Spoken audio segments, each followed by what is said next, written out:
So in terms of payment trend, I don't know. I don't really know about the African like payment trend. Are there a lot of like cash on delivery still, or? So cash on delivery started as a thing, but it quickly died. There's quite a few problems you have with that format. Once you have brand trust, that's not really an issue. So as a great example, if you look at somewhere like Kenya, I send somebody a WhatsApp, they will suddenly, before I'm finished typing, send me 70 pictures of their products in WhatsApp and an M-Pesa address. I'll pay them via that M-Pesa mobile wallet, and within 30 minutes they put it on a tuk-tuk, which they call a boda, and that guy's delivered to me in 30 minutes. So they've already got kind of to real-time e-commerce capability almost. But that's the sensitivity. So you need to know that in Kenya it's M-Pesa. In fact, M-Pesa has a 64% market share in banking there. Okay. And M-Pesa is an informal mobile wallet. Then, so they opened up lending, when was it, 3 months ago. In their first month, they had 4.7 million customers. So we handle M-Pesa. In Ghana, you need to know that it's MTN Money. Okay. So Africa, it's predominantly credit card and debit card. But we support all the possible permutations, and we also support translation bridging. Translation bridging says customer pays in one format, but merchant wants it in a different format, and we sort all of that out for them as part of the transaction. Okay, that's good.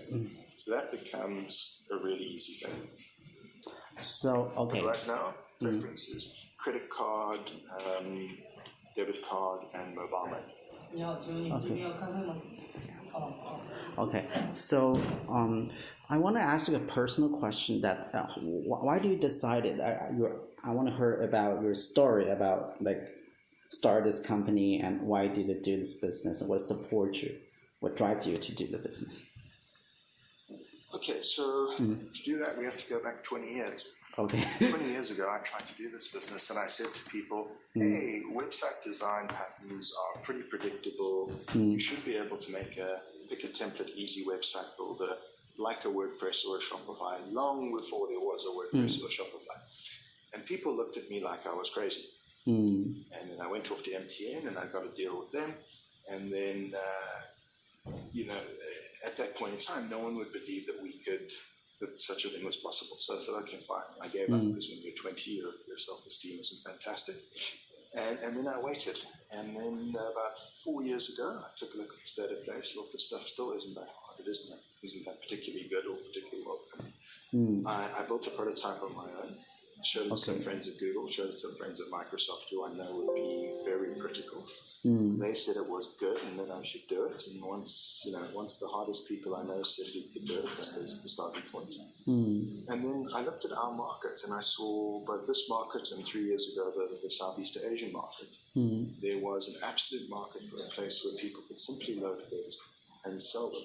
But the only hard parts were payments and logistics. But I'd spent 20 years building stuff for all the biggest banks and solving one of their hardest problems.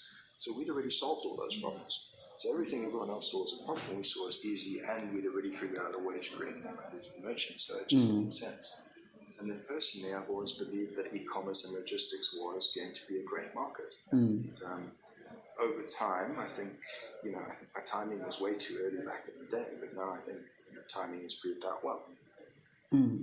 That's good. So I think if you'd ever met Jeff Bezos and he said, I'm going to do a bookstore online 20 years ago, you'd think he's kind of crazy. Yeah, sure. It's because the market's now already there, so just do it. So what's the long-term strategy? What do you want to make this company like in 5 or 10 years?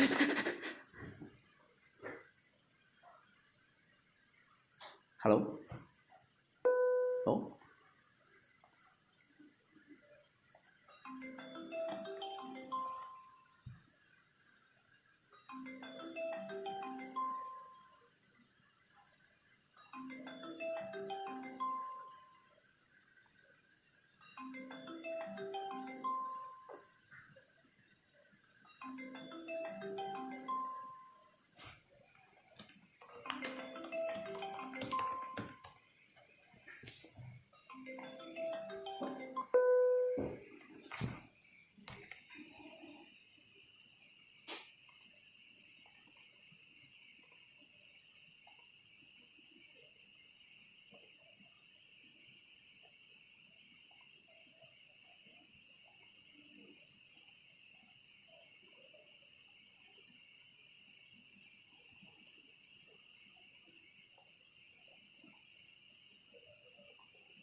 Hello? Hi there. Yeah, I think it's disconnected. Perfect. Okay, No so problem at all. okay, so let's continue. I mean, what's the long-term strategy of your business or your company? Do you think, like, what do you want this company So to I be think in like 5 years, like 10 years?